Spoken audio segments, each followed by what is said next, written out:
So welcome everybody, particular welcome to both members of both societies. So the Civic Society's turn this year to present the Croome Lecture. As most people know, we alternate year on year between the two societies. The Archaeological and Historical Society was their turn last year, and no doubt hopefully will be next year. Just a very short word or two about who William Croome was. He was born in 1891 and he originally lived in North Cerney. Then he moved to Baggerden House and finally lived at Barton Mill House in Cirencester. I won't bore you with all the many things he did, but he had a very distinguished career. And notable was that in 1953 he was made chairman of the Cathedral's Advisory Committee for England, a position he held until his death in April 1967. He was chairman of the Cirencester Magistrates for many years, and he was president of the Bristol and Gloucestershire Archaeological Society. He was also president of the Archaeological and Historical Society from 1961, and he was a founder member of the Civic Society in 1967. And it was to commemorate the fact that he was such an outstanding figure, both nationally and locally, that the two societies decided in 1969 to establish this annual Croome Lecture. And it's been going ever since. So that's the background. Before I actually introduce Patricia, our speaker, I would just ask everybody to please mute themselves and remain muted at all times, because if you don't, if a phone rings or there's any other noise, of course, it will effectively stop our speaker from speaking because of the way that Zoom works. So when Patricia has completed her lecture, Martin will come back in and he will explain how we're going to take questions. So I hope everybody understands that and is happy with that. That's the best way to handle things. So it's my great pleasure to welcome Patricia Broadfoot. Patricia has been the chair of the CPRE of Gloucestershire since 2017 and also a trustee of the National CPRE since 2017. She is an educationalist and has spent her career in academia, being awarded a CBE for services to social science in 2006. She is currently Professor Emerita at the University of Bristol, having previously held senior roles there, and was formerly Vice-Chancellor of the University of Gloucestershire. Patricia is currently a lay minister in the Church of England and a member of the Bishop's Council in the Diocese of Gloucester. Recent board roles include being a governor of the Royal Agricultural University and vice chair of the Lloyds Bank Foundation. Patricia lives near Wootton-under-Edge in Gloucestershire. She is a keen walker and gardener and is passionate about the Gloucestershire countryside. And through a contact, apparently Patricia and Martin Portas, one of our committee members, have known each other for many years. And thanks to Martin, Patricia very kindly agreed to come and talk tonight. Her talk is entitled "Fighting for Our Civic Future, the Role of the Campaign for the Protection of Rural England." So Patricia, we are delighted to have you come and talk to us, and over to you. Again, because I was just saying that it was a great honour to be asked to give the Croome Lecture to your societies. And looking at previous Croome lecturers, I see that it's a very illustrious list, but I think none of the previous Croome lecturers had the challenge of doing their talk on Zoom. So that makes it a little bit different. It's a good night to think about the countryside and how much it has meant to us all in these last difficult months.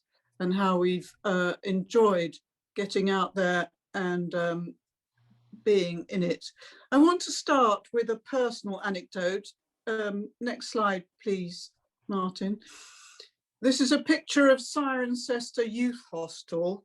It's an old photo of what it probably looked like when I came to stay here when I was about 13. I came on a riding holiday with my friend to a riding stables at Duntisbourne Abbots, and I stayed here for a week. I was a suburban child from the home counties, and coming here was a truly formative experience for me. It was a time when I fell in love with the Cotswolds and with Cirencester in particular, which is the next picture.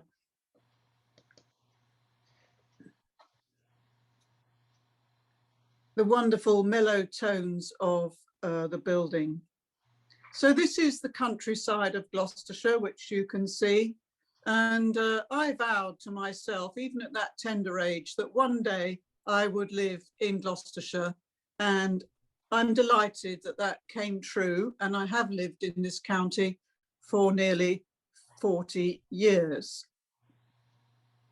You've heard that I'm very involved with the campaign for the protection of rural England, CPRE, which has now renamed itself as the Countryside Charity. It's an organisation that has a national reach with some 40 local branches, which are independent charities. I expect many of you are members of CPRE already, I hope so. I got involved with it because my own village is called Kingswood near Wootton under Edge, and we as a village have been under siege from developers wanting to ruin our village by building huge housing estates all around it, because we're quite near the M5 motorway. So I decided to put my weight behind CPRE because it is an organisation that perhaps more than any other fights to sustain and enhance the quality of our rural life. It fights to protect the priceless historic legacy of our countryside, our villages, and our market towns. It's not a retrogressive organisation. It's one that is really concerned to build better for the future. I don't mean build, but conserve and enhance the countryside so that we will pass on to future generations. And I know that those of you who are here tonight are here because you care too about the history and the archaeology and the lovely town that is Cirencester. It is and remains and has been for a very long time a very special place, and one that William Croom, in whose honour we're meeting tonight, helped care for a great deal. So could we go on to the next slide, please? And the next one. So here we have a picture of William Croom, the man in glasses. And as you've heard, he put his efforts into, among other things, founding the Cirencester Civic Society, and was a former president of the Archaeological Society. Now, he was born in 1891. And interestingly enough, he was therefore a contemporary of the early founders of the campaign to protect rural England. This was formed in 1926 by the gentleman on the left of your screen, who's called Sir Patrick Abercrombie. And as it says there, he was the most celebrated British planner of his generation, responsible for redesigning London post-World War II. I doubt he did it single-handed, but there we go. But I think that Patrick Abercrombie did a huge amount to stop urban sprawl and urban development, which was rampant at that time. I like to think that Mr. Croom would have actively supported the ambitions of CPRE to preserve the English countryside from unplanned and profit-driven development. So if you think about it, CPRE is now very nearly 100 years old. And as such, it's one of the longest running environmental groups that campaigns for a sustainable future for the English countryside. It has over 40,000 members and supporters. So perhaps we could look at the next couple of slides just to remind ourselves of our precious countryside. Here we have the lovely escarpment, and the next one.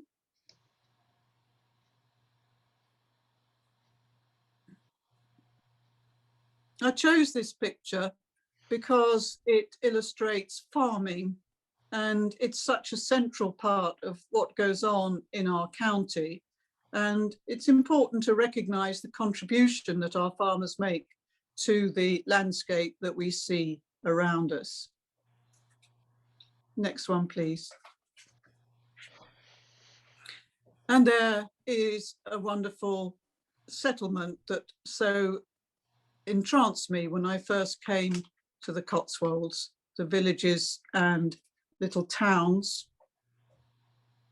We need these places, we need the green spaces, and we need the communities that make this whole area of the Cotswolds so precious for us all. So CPRE, if we could have the next slide, please, is the countryside charity that campaigns to promote, enhance, and protect the countryside. To promote, enhance, and protect. It's very positive. It's not NIMBYism at all. And we do this for everyone's benefit, wherever they live. We want to find positive and lasting ways to help the countryside thrive. So here in Gloucestershire, of course, CPRE Gloucestershire volunteers have helped people in Cirencester to fight inappropriate development, as they've helped other groups up and down the country, the county. And yet we know that as I speak, even tonight, this country is facing perhaps the most serious challenge that there's ever been to sustaining the kind of future for the towns and countryside that we love. I'm referring, of course, to the government's current planning white paper. And I've got some words on the next slide, which I'd like to read to you. This is what The Guardian said about this planning white paper. The biggest shake-up of planning for decades has caused fury that moves to fast track the construction of, quotes, beautiful homes across England, will dilute democratic oversight, choke off affordable housing, and lead to the creation of slum dwellings. Very strong words from the writer in The Guardian. The point being that under these proposals, planning applications based on pre-approved design codes would get an automatic green light. So they would eliminate what happens now, which is local oversight of planning applications and what can and can't be built. The next slide, please. So basically what the white paper says is that land across England would be divided into 3 categories. Those categories are land for growth, land for renewal, and land for protection. So Robert Jenrick, who's the Housing Secretary, described this as a once-in-a-generation opportunity to sweep away an outdated planning system and boost building. Quotes, new homes, hospitals, schools, shops and offices would be allowed automatically in growth areas. In renewal zones, largely urban and brownfield sites, proposals would be given permission in principle, subject to basic checks. And so in the next slide, we come to the Cirencester's own Civic Society's own response to this planning white paper. I'm sure you'll be familiar with it, but it highlights some important criticisms of the government's plans. These proposals will not produce the kind of homes that are so desperately needed, affordable and social houses. Brownfield sites have, it's been shown by CPRE nationally that there's enough brownfield in our country not to need to build on any green fields, and these brownfield sites should be developed first. We need to use the huge bank of land that exists already that has planning permission. We need to continue to have the role of local authorities who understand what's needed locally. And so important, it doesn't seem to have any link with these huge challenges of our time, the climate change, biodiversity, and energy conservation. Local communities know what's best for their area. Next slide, please. And I was very, very struck by this sentence in your Cirencester Civic Society response to the white paper. Any changes to the planning system must not be rushed through. There will be no second chance if it's wrong. Future generations will have to live with the results. I think that's a fine sentence. I really commend you for coming up with that one. And yet as recently as 2017, the then Community Secretary, Sajid Javid, launched a paper called The Government's Fixing Our Broken Housing Market. The first chapter is called Planning for the Right Homes in the Right Places. And it sets out measures to ensure that every part of the country has an up-to-date local plan. And these local plans, as you well know, should start from an honest assessment of the housing need. To make more land available, the contribution from brownfield and surplus public sector land should be maximised to support the regeneration of our cities, towns and villages, and to limit the pressure on our countryside. Next slide, please. And so it goes on. Communities will be given a stronger voice in the design of new housing in order to improve the quality and character of new development. That sounds really good, but it didn't seem to happen quite like that. Plans change very quickly. Whatever happened to these sensible proposals here in Cirencester? You know only too well the pressure of housing development and what is at stake for the future of this deeply historical town. Let's have the next picture. Cirencester has an illustrious Roman past. And as most of us probably know, in the 2nd century AD, it was the largest Roman town in Britain, with a population of some 15,000 people. And the great Roman roads that converged on Cirencester at that time from all directions have left their legacy on a town that is still closely connected to its rural hinterland. The distinctive landmark of the tower of the town parish church is visible from afar in all directions.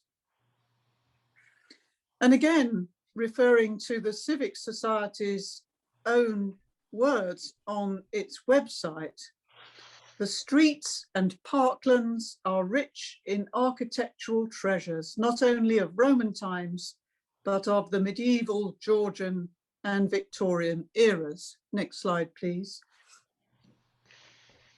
I think that's not Roman, so it must be later. Somebody will tell me later that it's medieval, I hope. The result is a town of pleasant and diverse visual quality. Next slide, please. Cirencester is a busy market town. People visit it or decide to live in it because it is a modern community working and trading in a pleasing setting. Those are the words from your own website. But as we all know, the unique characteristics of the capital of the Cotswolds that so enchanted me as a young girl face the threat of significant change. Housing development on a massive scale threatens the character and sustainability of the town.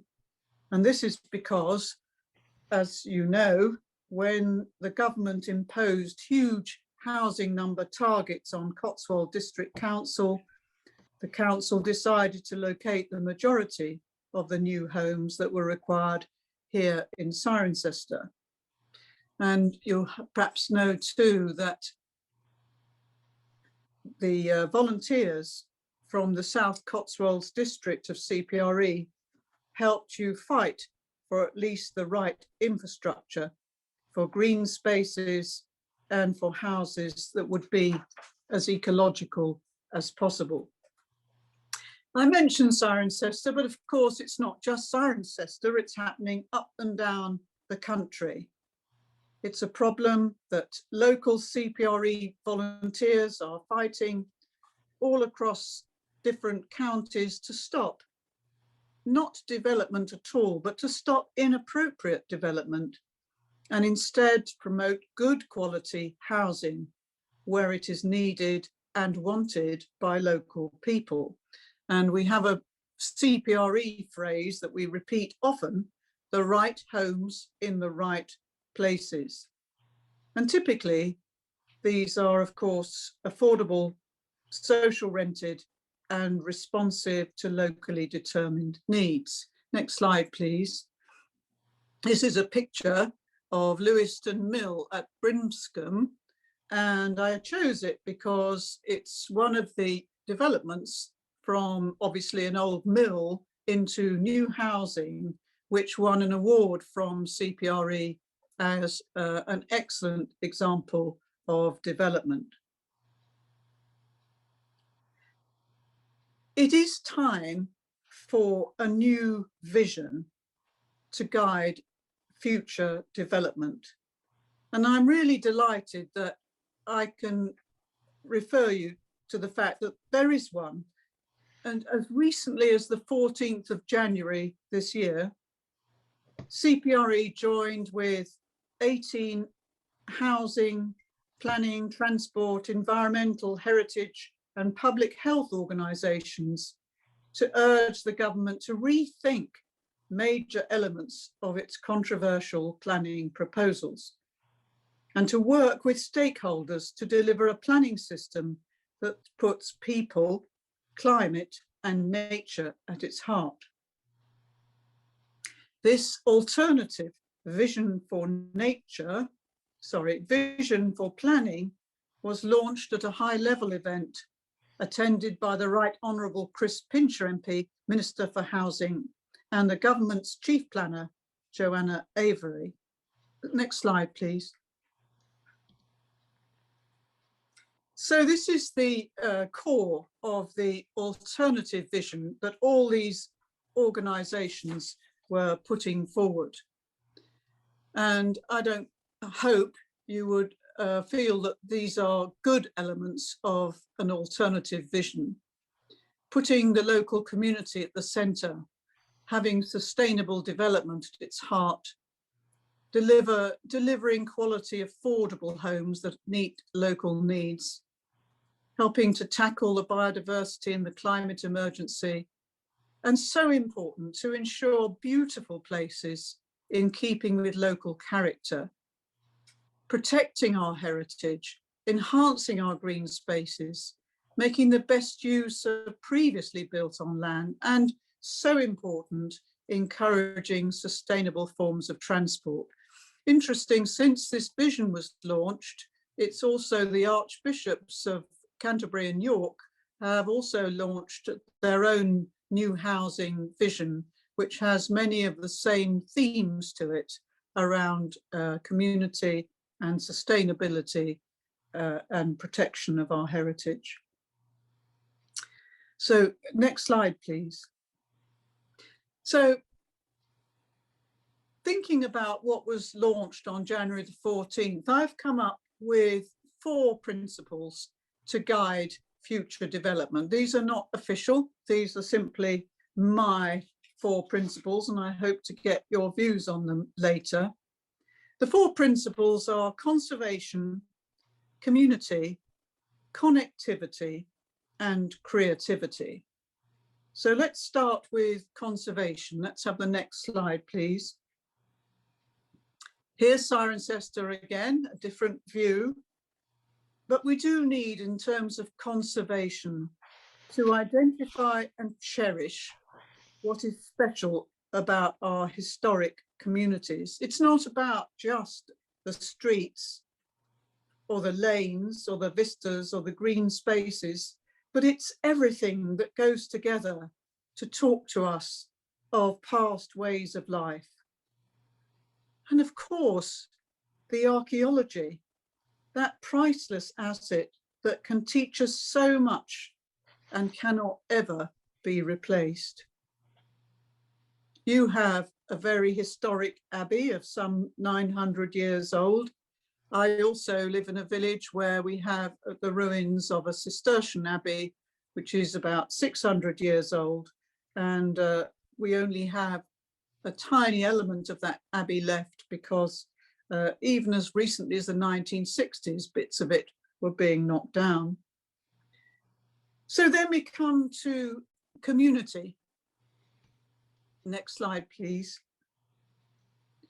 Here's some pictures of life in Cirencester. I don't think the government tends to recognise the importance of community to our health and happiness. When a town or a village grows too quickly, as indeed happened in my own village, which almost doubled in size in the space of 10 years, it tears the social fabric that binds the community together. Things that bind a community together are like the organisations and informal friendships and neighbourliness that develop over time. And as new people move into a village or a town looking for those very things that they know are associated with that place, they are the things that can get destroyed and the very things that can be lost.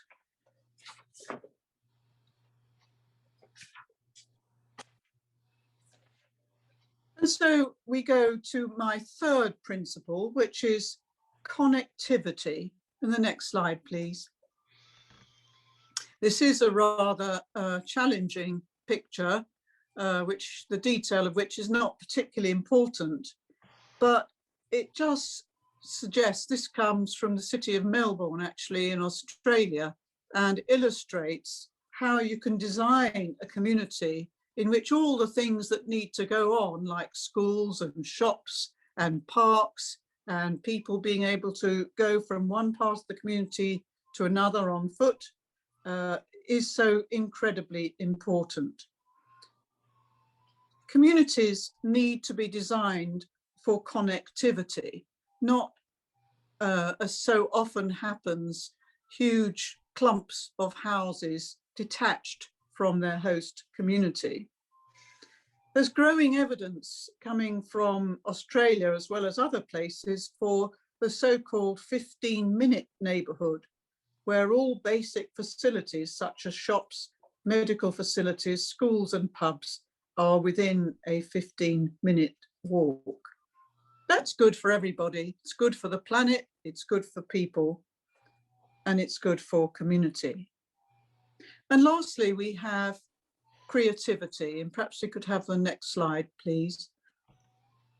This is not a local picture. This is a picture I found from somewhere in Essex, where they proposed to knock down that set of old buildings on the left and replace them with, as you see, quite substantial numbers of dwellings in a new design. It's an example of building on a brownfield site. We know that change is a constant, that the future can't be like the past, whether we like it or not. So we need creativity in our planning of future housing developments, the creativity that responds to what nature needs in the face of the current climate and biodiversity crises, and obviously creates dwellings that match people's future lifestyles. Perhaps we'll need fewer shops in our town centres. Perhaps they will become rather empty and could be turned over for residential purposes. I understand from other CPRE branches that in London, large car parks which are not needed because everybody goes by public transport, they're tending to find these car parks sold off for development, and people are finding it possible to live within the city and thus protect the green fields round in the green belt. So those four words: conservation, community, connectivity, and creativity, I think those are principles that actually guided previous civic leaders such as William Croom. And I think that they are principles that should continue to guide all future development in our towns and villages.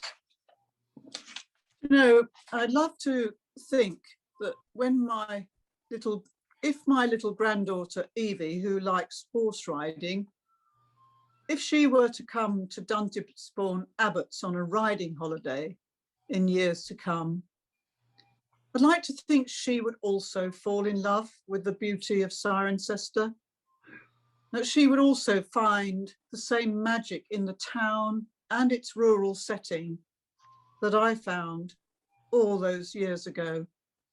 Next slide, please. Just to give you a feel for what I might have been doing.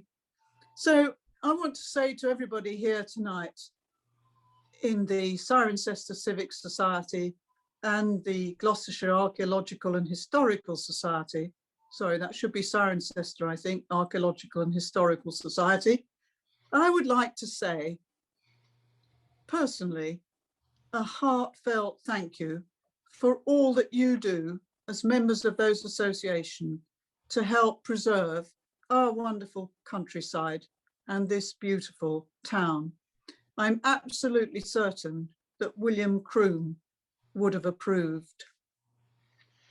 And I also would like to think that perhaps few of you here tonight who are not yet members of CPRE would choose to join CPRE Gloucestershire in our campaign to find positive and lasting ways to help the countryside thrive today and for generations to come. Last slide, please. And that's a picture of my granddaughter saying thank you.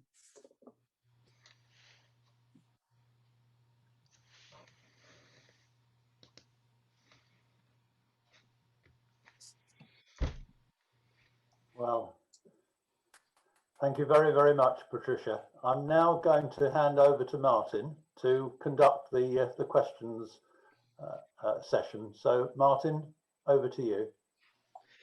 Thank you, John, and thank you, Patricia. If anybody has a question, you'll probably realise that it's quite difficult to see you physically because there are so many of you. The best way to ask your question is to raise your little electronic hand. And to do that, you go to Reactions at the bottom of your screen, and you will find a label there marked Raise Your Hand. And do that, and I'll know you want to ask a question. So fire away. Alternatively, I could ask myself, if I may, Patricia, would you like to comment on the difficulties with second houses and the problem of Airbnb and what they're doing to rural communities in particular? That's a very difficult one, isn't it? It's not one that actually CPRE seems to have a particular view on, but in my own village, which is a former industrial village, we don't have the problem of second homes. It tends to be a problem, I think, in particularly beautiful places. And I think that the government could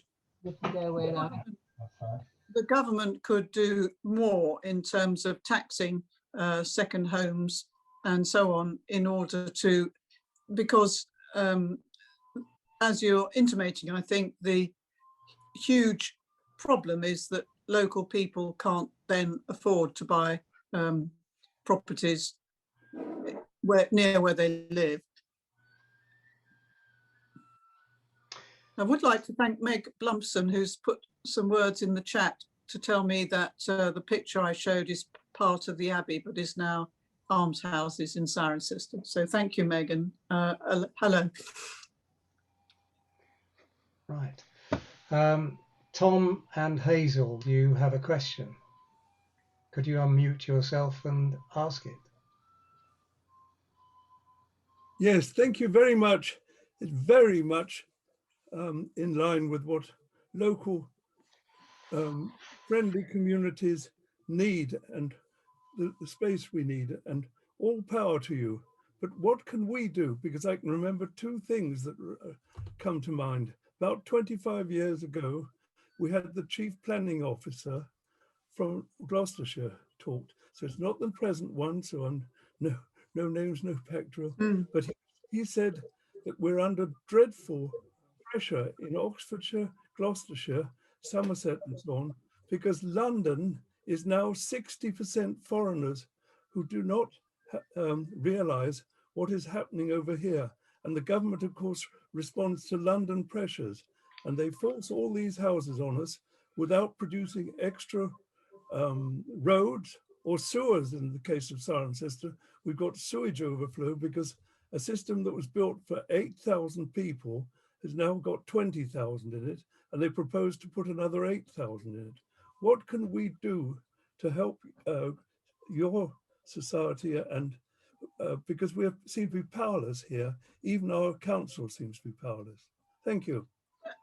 Thank you for the question. I so agree with you in different ways, because I think the issue of power is pretty central to this, but I would like to make a couple of substantive responses. You would expect me to say, well, you can join CPRE and help us fight, because I mean, that's not a silly thing for me to say, in that it is the pressure from bodies like CPRE and the other organisations I mentioned, working with MPs, that have forced the government to backtrack on the so-called housing algorithm that it was going to use to allocate thousands and thousands and thousands of houses in the southern part of England as opposed to the north.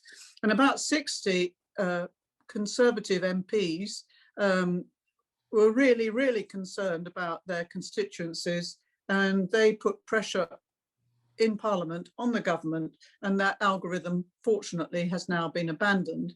So the worst bit of the new white paper, sorry, it's not part of the white paper, the algorithm has been abandoned, and I think the government is now listening to the need for more building in city centres and brownfield sites and so on, and more development up north where it is actually needed.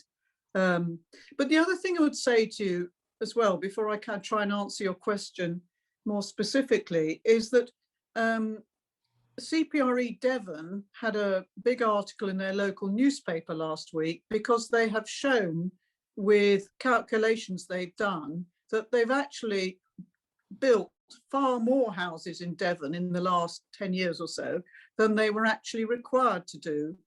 And the government almost refused to listen, even when it can be demonstrated that there is no need for any more houses. This is one of the most difficult problems, is actually trying to demonstrate how many people there are who need a house in a particular area. And of course, the houses need to be where the jobs are, not where, you know, it's not, for me, I would not think it's necessarily the case that everybody should have a house just where they want it. They should have houses near where employment is, so they don't have to travel long distances. So what can we do really does boil down to putting pressure on, sometimes on your local planning authority. You don't often win because it all goes to appeal, but often it does when particular planning applications are fought, as I described earlier, through our CPRE Gloucestershire districts. They quite often are successful in getting developers' appeals overturned, in the sense that the developers don't win. So it isn't hopeless, but you have to fight jolly hard in terms of getting evidence as to why an application isn't suitable. But the bottom line of it all is that the government needs to recognise that our population has fallen already by about 2 or 3 million, and we aren't going to need as many houses in the future as we're being told that we do need. And so we have to fight very canny and very national, but we also have to fight local, which is why we need both. Does that make any kind of sense to you? Thank you.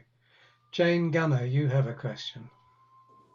Yes, thank you. I was wondering what the view is on tree planting, because obviously we're all wanting to plant trees and we're all encouraged to plant trees. Within the environs of Cirencester, it's almost impossible because of the archaeology and sort of so many landscapes which have been manicured for thousands of years are virtually treeless, because they have, you know, it's been the agricultural environment that has produced them.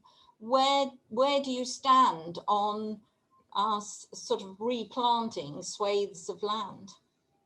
Yes, I wouldn't like to comment on Cirencester particularly, because I don't know the detailed issues except in general terms as you've described them. But clearly I'm passionately keen on more trees, because I'm extremely deeply concerned about the climate crisis and the biodiversity crisis, as you'll have gathered from what I said.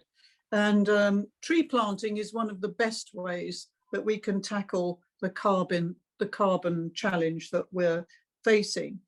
CPRE Gloucestershire has actually got a scheme for giving local authorities or local groups of all kinds trees for free if they find somewhere to plant them, which I think is what you're saying. Where do we plant them? But more generally, the government's new environmental bill is going to have something called ELMS, Environmental Land Management Scheme, in which farmers are going to be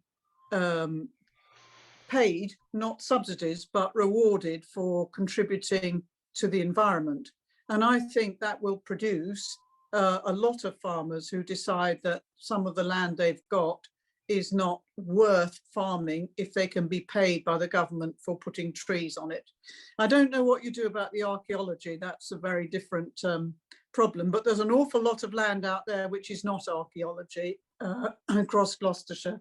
And even today when I was out and about, I was thinking so many hedgerows need replacing.